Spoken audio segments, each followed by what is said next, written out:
Steve. Uncle Steve is always trying to get me with the billionaire. I'm like, Uncle Steve, I don't need the billionaires. I just need some simple stuff. You know, I don't like to mix my industry business with my personal life. I'm just laying low in private, love.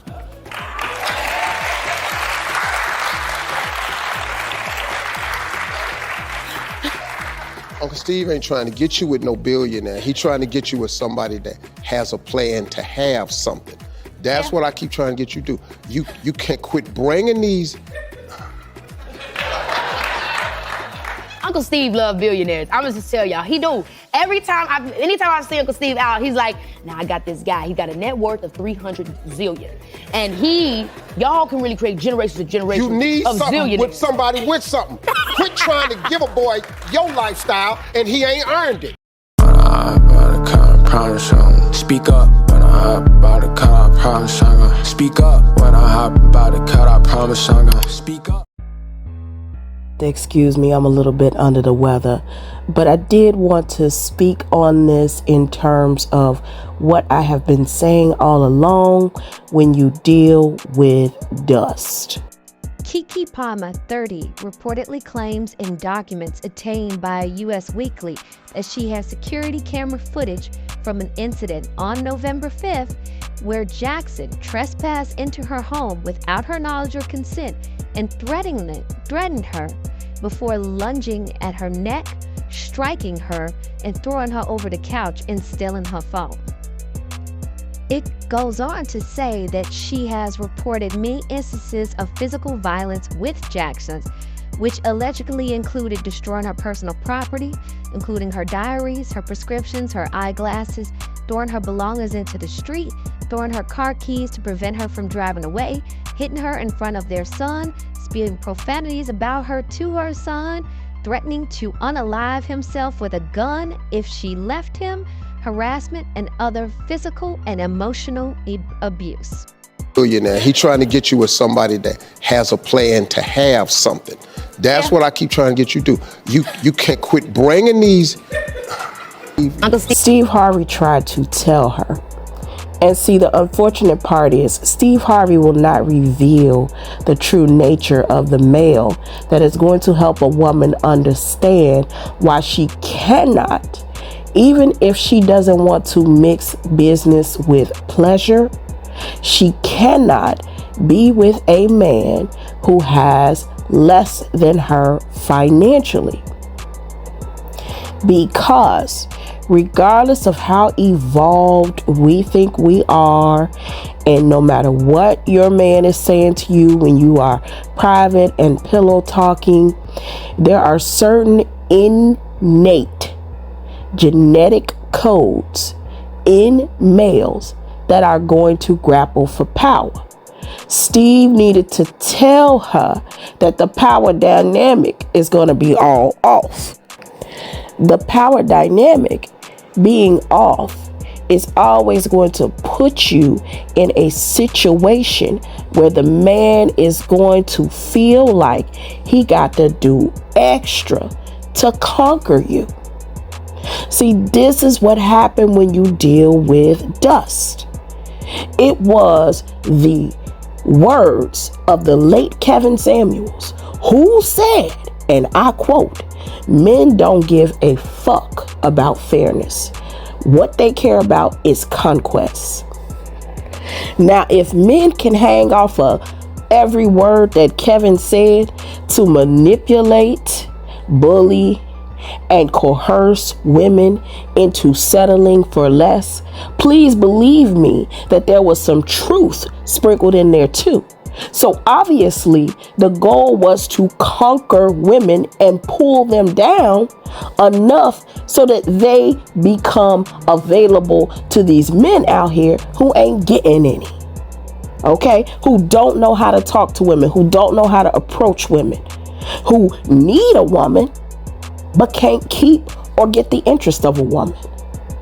So by negging women and tearing them down, it makes them more accessible to the average Joe. Couple that with the words that you hear from people like I spoke about in the previous video, Ayanna VanZant, when she says date a bus driver. Even though her version of dating a bus driver awarded her divorce and betrayal, she's still spewing that message to black women at large. We got a lot at stake here, black women, and the dynamic is flipping. And I think that is the real problem here. We're failing to see that economically the landscape is shifting. We're not doing all of these changes to hurt black men, but black men are being hurt by it. Because if it's one thing that they could always count on, is having the black woman to fall back on whenever chips was falling down. And now that the world is taking recognition of the black woman and not just looking at her as an ends to a means alone, even though they still do, they're looking at her as a viable economic investment.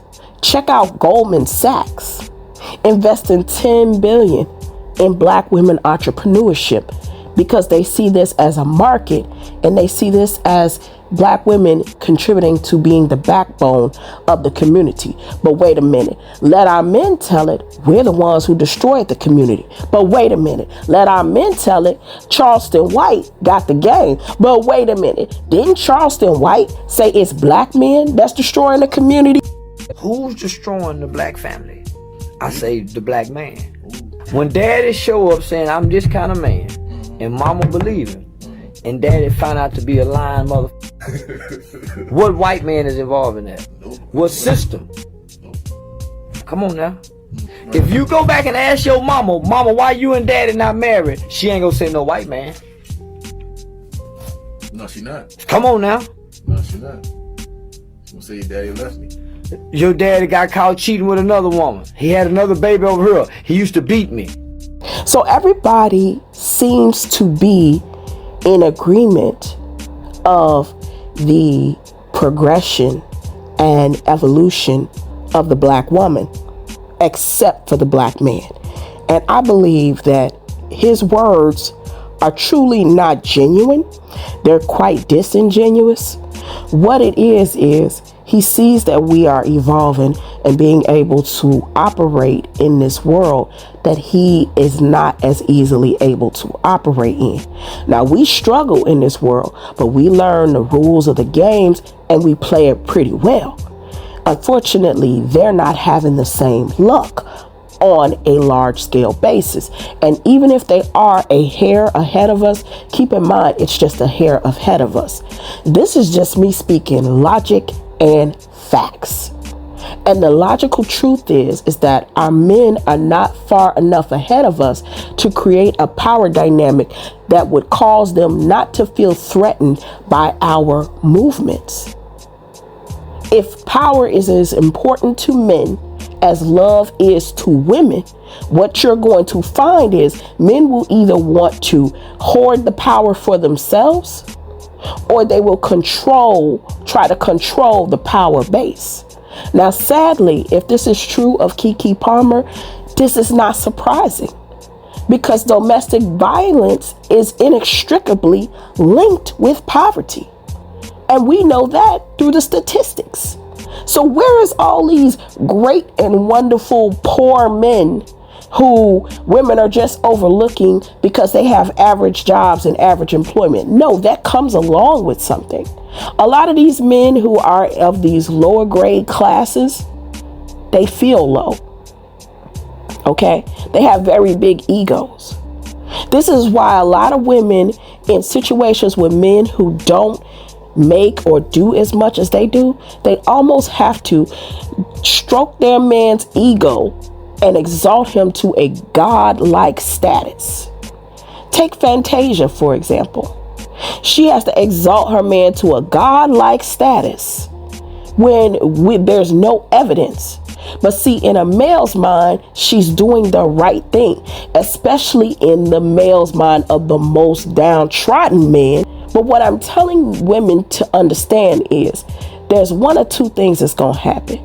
See, KeKe thought she could get into a relationship and have a regular relationship with her man, not mix too much business with pleasure, probably show him some access to certain things, probably have some fun, make a baby, enjoy life, and just really have one part of her life that feels real to her. I understand what she's trying to put out there, but the reality is that men are not psychologically composed the way that women are. So the psychological underpinning is that when you are trying to combine with a man, most of the time as a woman, you have to either fake a lower power dynamic. Yes, I know it's annoying. Obviously, the patriarchy should just roll over and, somebody should pull the plug on the life support because it's really over with. But this is just the reality, because this saves you a lot of frustration, arguments, unnecessary drama that he's going to bring into the relationship, because he's going to need to feel more like a man. I know you guys have heard that 1,000 times over, right? So you either gotta fake like you at a lower power dynamic. He either has to have more than you, or you have to fake like you at a lower power dynamic. Unfortunately, they equate that to femininity. So you have no real choice in the matter of the way that their mind works. Yes, there are a few unicorns. Yes, there are a few evolved men. But honey, don't kid yourself. It's not by and large, okay? So again, if power is as important to men as love is to women, he is going to seek power by any means necessary. And unfortunately, that might mean knocking your head between the washer and dryer. You don't deserve that. So stop wasting your time. Unless you're going to exalt this Dusty to a level of God, don't waste your time, sis. Especially if you are a progressive woman. Get with somebody that's a little bit doing better than you, if you're not the type to stroke egos, okay? Or learn to date outside of your race. I mean, in time, I'm going to, kind of go over the logic and the facts of why it's just not in the best interest of black women to stay tethered to black men alone. It's just not wise. The odds are not in our favor at all, period. Understand the rules of engagement when you deal with dust. And stop trying to impose a life on them that, like Steve Harvey said, they have not earned. Because guess what? That's going to make them an entitled princess debutante. And he's going to be more angry that he no longer has control and access to your lifestyle, and he would rather destroy you than to actually see you continue on living your life drama-free and succeeding in the world. Protect your neck, baby, and take the pink pill.